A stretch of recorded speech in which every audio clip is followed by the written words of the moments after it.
कहीं जहाँ तक जीते माने रखता तहाँ तक हर नेता ही कहते बाप रे बाप।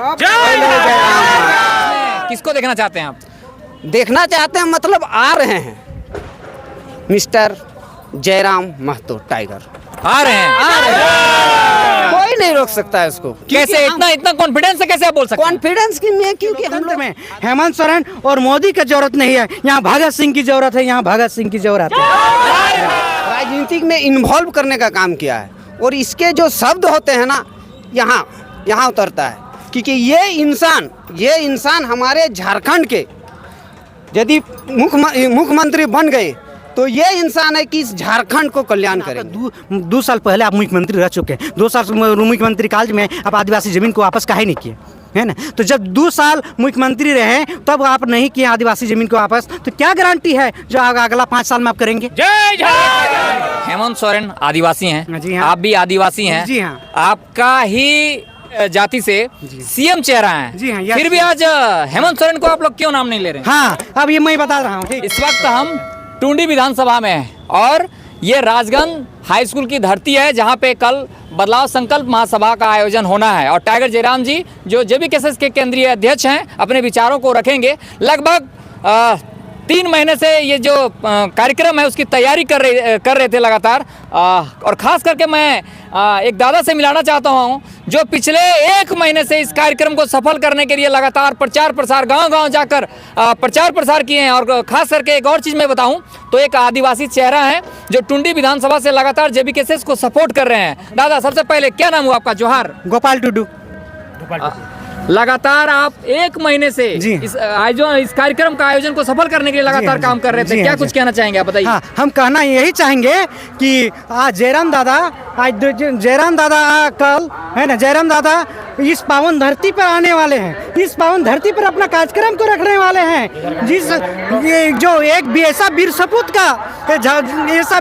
का यह कर्म भूमि है गोपाल चंद्र मुंशी, जो स्वतंत्र भारत के निर्माण में जवाहरलाल नेहरू के बाद इतना बड़ा धरती में आप लगातार पिछले 1 महीना से मेहनत कर रहे हैं। जी हाँ, आप एक मजदूर हैं, 300 रुपया कमाते हैं, यस। फिर भी 1 महीना से लगातार आप जेबीकेएसएस का प्रचार कर रहे हैं। जी हाँ। घर चलाने में इतना दिक्कत होती है, फिर भी इतना जो समर्पण है, क्यों दादा, इतना समर्पण क्यों? हाँ, इतना समर्पण इसलिए है कि जयराम दादा ही, है ना, जयराम दादा ही एक मैंने क्या कहते हैं, एक झारखंड की राजनीति में, भारत की राजनीति में, भारत के संविधान में, भारत के लोकतंत्र में एक मैंने क्या कहते हैं, एक नेता बन सकते हैं, है ना, एक देशभक्त बन सकते हैं जो भगत सिंह के देशभक्ति को दोहरा सकते हैं, आज हेमंत सोरेन और नरेंद्र मोदी की जरूरत नहीं है भारत की राजनीति में, भारत के संविधान में, भारत के लोकतंत्र में हेमंत सोरेन और मोदी की जरूरत नहीं है, यहाँ भगत सिंह की जरूरत है, यहाँ भगत सिंह की जरूरत है। अच्छा, एक बात बताइए, हेमंत सोरेन आदिवासी हैं, जी हाँ। आप भी आदिवासी हैं, जी हाँ। आपका ही जाति से सीएम चेहरा है, जी हाँ, फिर भी आज हेमंत सोरेन को आप लोग क्यों नाम नहीं ले रहे? हाँ, अब ये मैं बता रहा हूँ। ठीक, देखिए, झारखंड मुक्ति मोर्चा का लड़ाई जो है ना आदिवासी जमीन को लेकर है ना, तो आदिवासी जमीन के मुद्दा में वो इससे पहले एक बार जो अभी तो जो सरकार उनकी चल रही है ना, 5 तक लगभग 4 साल हो गया है ना, उसके पहले 2013 और 2014 में भी उनकी सरकार चली है 2 साल तक, है कि ना। तो जब मैंने क्या कहते हैं 2019 में चुनाव हुआ था ना, उस समय यहाँ आए थे प्रचार में, है ना, कि हम आदिवासी ज़मीन को वापस कर देंगे, इस मुद्दे में हम अपना सरकार को बना रहे हैं, इस मुद्दे में जनता से हम वोट मांग रहे हैं। तो पत्रकार उनको बोला कि क्या कहते हैं, आप तो ये बात बोल रहे हैं, सही बात है, लेकिन इसके पर आदिवासी ज़मीन को वापस करने का जो टाइम हो जाए ना, 100 दिन काफ़ी है, 3 महीना काफ़ी है, लेकिन आपका 2 साल पहले आप मुख्यमंत्री रह चुके हैं, 2 साल मुख्यमंत्री काल में आप आदिवासी ज़मीन को वापस काहे नहीं किए, है ना? तो जब 2 साल मुख्यमंत्री रहे तब आप नहीं किए आदिवासी ज़मीन को वापस, तो क्या गारंटी है जो अगला 5 साल में आप करेंगे? तो क्या हेमंत सोरेन अच्छे नहीं लगते हैं आपको? नहीं, वो जनता से गद्दारी किए। कैसे लगता है गद्दारी किए हैं? हम तो बता दिए आपको कैसे गद्दारी लगता है। और उसके बाद और एक चीज़ सुनिए कि उन लोग कहता है कि हम क्या कहते हैं, शहीदों के, है ना, अमर शहीदों के सपनों का झारखंड का निर्माण करेंगे। ठीक, जानते हैं आज़ादी के मतलब झारखंड आंदोलन में कितने शहीद हो गए, ये तो सभी जानते हैं, है ना, कितने पड़ताना से स्वतंत्रता संगीत तो सभी जानते हैं ना, कितने पड़ताना सहे, माने वर्षों कारावास की रोटी और सरकारी गोलियों का जलपान भी हो गए, है ना। अब और एक कहानी सुनाते हैं। पूर्वी सिंहभूम में गुआ प्रखंड करके कोई जगह है, तो वहाँ झारखंड आंदोलन में 1980 की बात है, झारखंड आंदोलन में बहादुर उरांव करके एक झारखंड आंदोलनकारी था। वो वहाँ पर क्या कहते हैं, मुठभेड़ हुआ था पुलिस के साथ। तो उस मुठभेड़ में एक आरोपी थे, तो बहुत बड़े आरोपी थे। तो पुलिस जो है कि ना, उनको गिरफ्तार उनके घर गए। तो घर जब गिरफ्तार हो के उनके घर चले गए तो वो घर से फरार मिले। तो उसके बाद उसकी पत्नी थी अकेली, और पत्नी कैसा स्थिति में है कि उसके जिस दिन गए उसके 3 दिन पहले एक दो जुड़वा बच्चा को जन्म दिया था। तो जब पुलिस उनको नहीं पाए तो उसके पत्नी को घर से निकाला और बच्चा को निकाला। पत्नी का पैर हाथ बांध दिया और बच्चा को एकदम ठंडा का मौसम में एकदम रात भर एकदम फेंक दिया, और ठंड के मारे दोनों बच्चों की मौत हो गई, तीनों बच्चों की मौत गए। तो मान के चलिए कि झारखंड आंदोलन में आज लोग तो शहीद हुए हैं, बहुत से लोग तो शहीद हुए हैं, लेकिन झारखंड आंदोलन में इतना भी हुआ कि 3 दिन का बच्चा भी झारखंड आंदोलन में शहीद हुआ। 3 दिन का बच्चा भी झारखंड, वो भी अपनी मातृभूमि के दर्द को जानते हैं। लेकिन उस स्वतंत्रता सेनानी के परिवार जब उनके जहाँ जाते हैं कि पेंशन के वहाँ संबंधित बातचीत करने में, तो क्योंकि हमको ज़्यादा नहीं 3000 तक दीजिए, तो वो भी संभव नहीं होता है। और वो आदमी बोले कि हम झारखंड आंदोलन के क्या कहते हैं, माने यहाँ के झारखंड शहीदों के झारखंड शहीदों के सपनों का झारखंड निर्माण के तहत विकास का काम करते हैं। तो ये कैसे हो सकता है? ये तो बोलिए। हमारे साथ एक और दादा हैं, क्या नाम हुआ दादा आपका? मेरा इंदर लाल रजवार। लगातार आप भी मेहनत कर रहे थे यहाँ पे इस सभा को सफल करने के लिए, क्या कहना चाहेंगे आप? हम जयराम दा के लिए ये बोल रहे हैं कि हम लोग राजनीति से तो बहुत पहले से जुड़े नहीं हैं, लेकिन ये शख्स जब से राजनीति में आया है, हम युवाओं को राजनीति में इन्वॉल्व करने का काम किया है। और इसके जो शब्द होते हैं ना, यहाँ उतरता है, क्योंकि ये इंसान हमारे झारखंड के यदि मुख्यमंत्री बन गए तो ये इंसान है कि इस झारखंड को कल्याण करेंगे।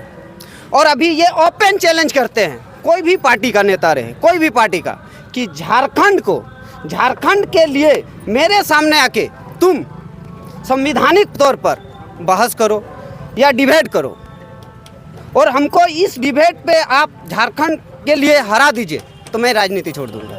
लेकिन कोई भी पार्टी का कोई भी नेता, किसी में इतना दम नहीं है कि आज जयराम महतो के सामने आके बैठ के झारखंड के लिए बात करे। अभी तक कोई डिबेट करने के लिए कोई तैयार नहीं हो रहे हैं? कोई नहीं तैयार हो रहा है। जब डिबेट के लिए तैयार नहीं हो रहा है तो वो झारखंड को कहाँ आगे ले जाएंगे?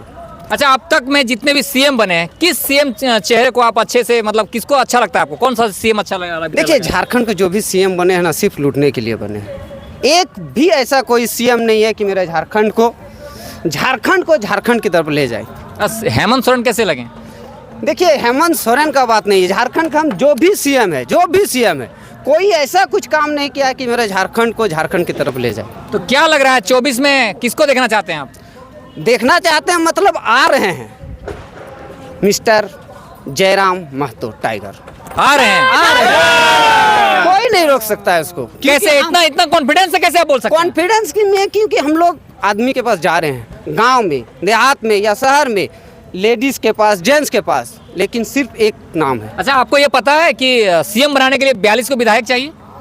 वो तो है पता। तो 42 विधायक चाहिए, आपको ये पता है ना? हाँ, वो है, तब सीएम बनेंगे। एक बात ये है, देखिए, राजनीति हमारे हिंदुस्तान के राजनीति में क्या है, अभी सिर्फ ओनली फॉर जो पार्टी के अध्यक्ष हैं उसको देख रहे हैं। अभी हमारे प्रधानमंत्री नरेंद्र मोदी जहाँ भी कोई भी राज्य में चुनाव लड़ रहे हैं तो वो सीएम चेहरा नहीं दे रहे हैं। हम लोग कहीं भी जाते हैं, इससे पहले वोट दिया खेगो कोकरा दबाक नरेंद्र मोदी के, चाहे उसके कोई भी कैंडिडेट हो, वो नहीं देखते, वो देखते हैं नरेंद्र मोदी। तो बस इसी तरह अभी कोई यदि हमारे JBK के कोई भी बात करेंगे तो वो नहीं देखेंगे कैंडिडेट कौन है, सो वो देखेंगे सिर्फ जयराम महतो, क्योंकि वो लीडर हैं। और लीडर सही रहेगा तो आमने सामने का कोई कहीं भी गलत रास्ते पे नहीं जा सकता है। अच्छा, एक विचार, एक कोई बात जो जयराम जी का पसंद लगता है, बताएंगे वो? हाँ, ये बात अच्छा है। देखिए, जो भी इंडस्ट्रीज बैठते हैं, हमको ये चीज़ बहुत अच्छा लगा। जो भी इंडस्ट्रीज बैठते हैं, हमारे सामने ज़मीन खरीदते, पैसा दे देते हैं, फिर वो ज़मीन हमारे वो लेके चले जाते हैं। लेकिन जयराम महतो जी का एक कहना है कि ठीक है, मेरा ज़मीन लिया, तूने पैसा दिया, तुम फैक्ट्री खोले, सही है, लेकिन फिर मेरा बाद में क्या होगा, मेरा पैसा आएगा ख़त्म हो जाएगा। लेकिन नहीं, उसमें उसको शेयर चाहिए। मैं भी मालिक हूँ, ये ज़मीन मेरी है, ये यहाँ कंपनी खुली हुई है, तुम पैसा लगाए हो, लेकिन ये ज़मीन मेरे पुरखों की है, हमको भी शेयर चाहिए, हम भी इसके पार्टनर हैं। ये चीज़ हमको बहुत अच्छा लग रहा है। टाइगर जयराम महतो जी कि जहाँ तक जीते मांदे रे थाप तहाँ तक हो झारखंड, लेकिन हमरा नहीं दोसर डुल को है ओकरे डुल कहे जहाँ तक जीते मांदे रे थाप तहाँ तक हर नेता ही कहते बाप रे बाप। बस बोल रहे हैं कि जयराम महतो जी टाइगर जयराम महतो हैं, वो एक नारा दिए हैं कि जहाँ तक जीतो मांदे रे थाप तहाँ तक हो झारखंड राज्य हमारा नहीं, लेकिन हमरा नहीं हटाठी को है कि जहाँ तक जीते मांदे रे थाप तहाँ तक हर नेता ही कहते बाप रे बाप। हेलो हमार जयराम महतो। चलिए, तो देख रहे थे हमारे तमाम ये जो झारखंड के हमारे भाई लोग हैं जो राजगंज की धरती पर जो बदलाव संकल्प महासभा का आयोजन कल होना है, उनकी जो तैयारियां हैं बिल्कुल सज धज कर पूरी तैयारी हो चुकी है।